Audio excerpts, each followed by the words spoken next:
As video games have continued to expand in size and scope, developers have found more ways than ever to hide a bunch of little details for you to find. That's not what's happening in the background here. I'm just moving. It's not exciting. Or am I? Nah, I am. While many of these hidden details and secrets come in the form of fun Easter eggs that can reference a developer's other works or a piece of pop culture, there are other details that are far more interesting to discover.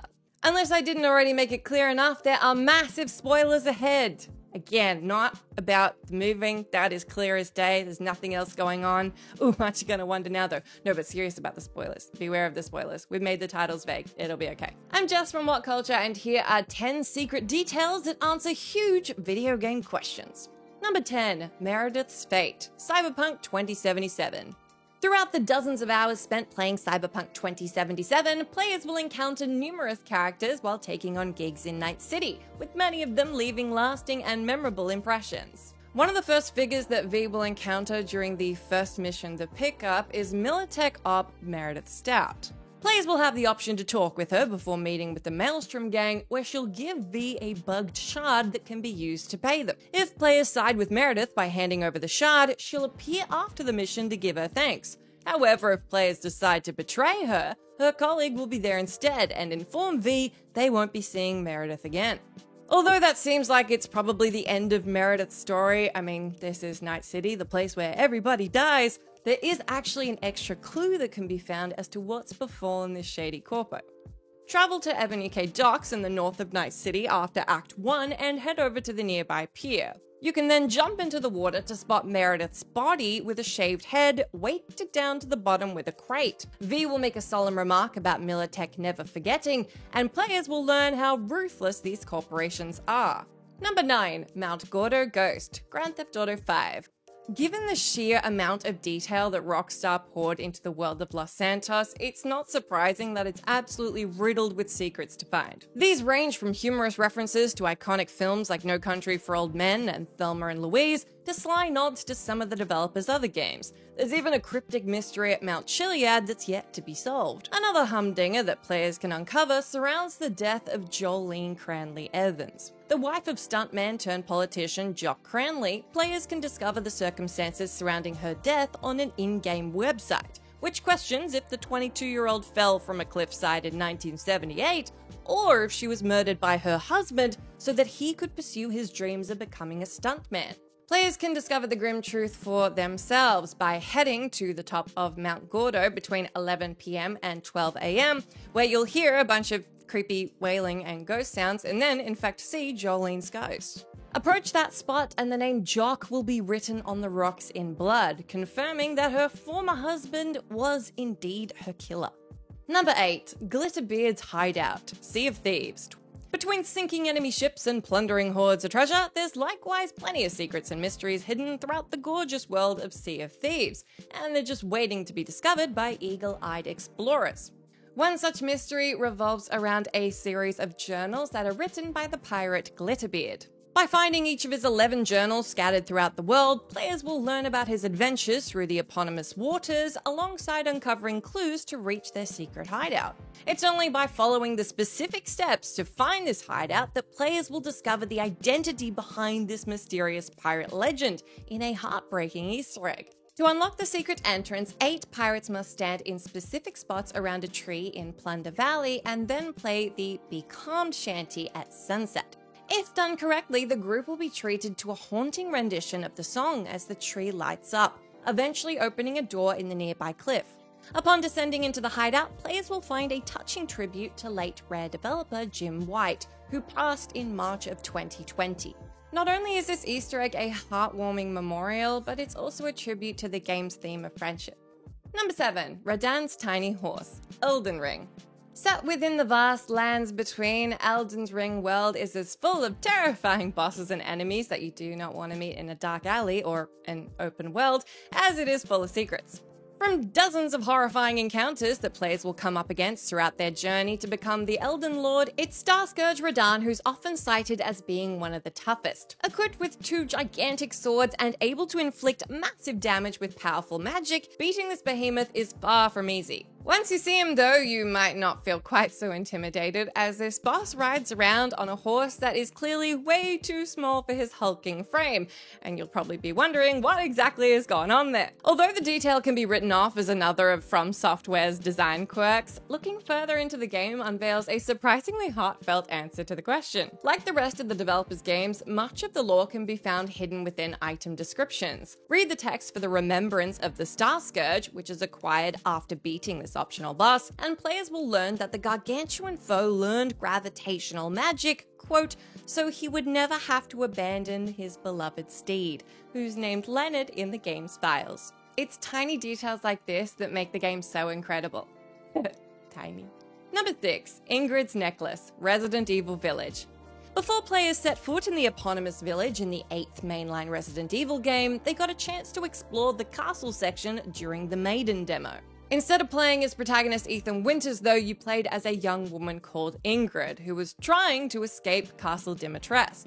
While making your way through the creepy dungeons, you'll eventually discover a necklace made of animal bone belonging to Ingrid that was taken from her before she was imprisoned. While Ingrid manages to recover her property, her escape attempt is less successful. Before she can leave the castle, she's captured by the domineering Lady Dimitrescu at the end of the demo. Although Ingrid is implied to have been killed, her true fate is actually discoverable in the main game. Upon arriving at that very same area of the castle, Ethan finds himself fighting through enemies known as Marika. These enemies were the victims of the castle's matriarch, transformed into vampire-like husks after having their blood drained to make the Dimitrescu signature wine. When Ingrid's necklace is looted from the body of one of these enemies, players learn that the demo's eponymous maiden underwent a fate that was definitely worse than death. Number 5, Jean's Backstory, No More Heroes. Originally released on the Nintendo Wii in 2007, ultra-stylish and ultra-violent No More Heroes follows the protagonist Travis Touchdown as he fights his way to become the highest-ranking assassin after joining an elite organization. From its ludicrous plot to incredibly meta humor, the game never takes itself particularly seriously, and things just get more bizarre as you go down Travis's journey. The game's lunacy comes into full force when the anti-hero comes face to face with Jean, who's revealed to be his half-sister and the one responsible for killing his parents during a purposefully cheesy monologue.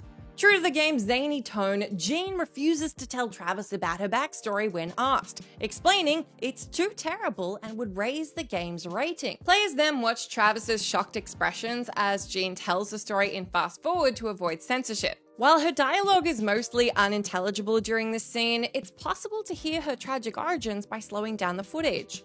Doing so reveals that she swore to get revenge on Travis's father after he abused her for years. Although this scene is played as a gag when watched normally, this hidden detail sheds some harsh light on what's otherwise a fun-filled game. Number 4, Blackwater Athletics Team, Red Dead Redemption 2. As you would now well know unless you've been living under a rock or are in fact a cowboy from the past, that felt like a weird thing to say that wasn't in the script. Red Dead Redemption 2 is absolutely stacked with secrets and mysteries. There's a vampire, there's a bunch of dinosaur bones for some reason, there's all sorts of stuff. One of the more sinister things players can stumble upon is an article about the missing Blackwater Athletics team who went out for a run and never returned. It's possible to discover their fate by heading into the wilderness of the Tall Trees area. Here, players can find their mass grave, where severed limbs forming the letter B can be found nearby. Although the authorities have been unable to apprehend the murderer, there is a detail in the Look Upon My Works submissions that will give you a bit of a clue. After following the breadcrumb trail of clues left by a twisted serial killer, players will eventually enter the lair of one Edmund Lowry. Alongside finding unsettling letters and grisly remains decorating his hideout, players can also spot more severed limbs arranged in a B shape. This tiny detail not only heavily implies that Lowry did in fact kill the team, but it also shows how much detail Rockstar put into their games. Now that was in the script, and that is just, we took a real 180 there. Perfect. Number 3, Secret Message, Dead Space. From its incredibly claustrophobic and atmospheric setting to its ingenious dismemberment mechanic that kept every enemy encounter nerve-shatteringly intense, there are plenty of things about sci-fi survival horror Dead Space which make it one of the best horror games ever made. Another of the reasons which made protagonist Isaac Clarke's nightmarish ordeal on the Ishimura so memorable was a masterful twist near the end of the game, which subverted everything that players thought they knew. While it's thought that Isaac's girlfriend Nicole had managed to survive the alien outbreak on the mining ship, with her even aiding Isaac at certain points during the game, a gut punch twist in the finale revealed that Nicole has been dead the entire time. Though you would have thought the entire game that you were in fact seeing Nicole, these were actually just hallucinations caused by the alien artifact known as the Marker. However, this game's unexpected twist was hiding right under the player's nose the whole time, with a message hidden within the chapter titles. By taking the first letter of each of the game's 12 chapters, players will discover they spell out the words, "Nicole is dead." It's an ingenious detail which most players wouldn't have noticed, but the ones who did, absolutely well done you. Though I'm pretty sure if we sicked the Swifties on this one early, they probably would have got it too. Number 2, Joker's Skeleton, Batman Arkham City. After thwarting the Joker's plans in Arkham Asylum, the sequel, Arkham City, reveals that the villain is slowly dying from the effects of the Titan formula that they injected themselves with during their final confrontation. However, after the villainous clown infects the hero with his contaminated blood, Batman finds himself in a race against time to manufacture a cure before they both befall the same fate. Towards the end of the game, it's revealed that Joker, or who you thought was Joker the entire game, was in fact always Clayface, dressed up as the Joker, or clayed up as the Joker. Molded? Molded. Although this twist comes as a genuine surprise to most players, the clues were right there from the start if you paid close enough attention. Alongside a snippet of dialogue from Harley that can be overheard at the steel mill about Joker not being himself, the biggest hint comes when players use Batman's detective vision to look at the imposter clown during their first encounter. Unlike other enemies, this Joker is shown to not have a skeleton, meaning that players familiar with Batman villains would have seen this twist coming a mile away. I mean, really, when you think about it, if Batman had taken a closer look, he could have solved this mystery himself. Number 1, Mr. Door's Identity, Alan Wake 2.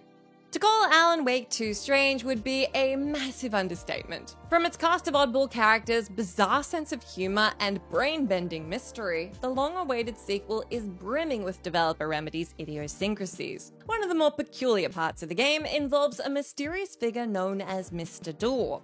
Seen hosting a talk show in the Dark Place, his presence becomes a main fixture within the game. However, his identity is mostly kept shrouded in secrecy. However, details that you can find in the scattered manuscript pages that are all around the world, which you'd remember well if you played the first game and not the sequel yet like I have, so hopefully this doesn't spoil too much for me, can give you a clue into who he really is. The first clue comes in a missing person report that tells of a man called Warland Door who vanished in 1988 after being struck by lightning. This lines up with a fight the Anderson brothers had where a mysterious figure took Odin's eye before disappearing when hit by lightning. The more telling details come when profiling Tor about Saga's father. Alongside making cryptic references about doors, he also explains that her father left after some trouble. Putting these clues together implies that Warland Door is Saga's missing father. It's these kind of revelations that not only make Alan Wake 2 another of Remedy's massively engrossing titles, but all of what I just said was so wacky that even as a person who played the first game, out of context, I think we're still good to go, so well done.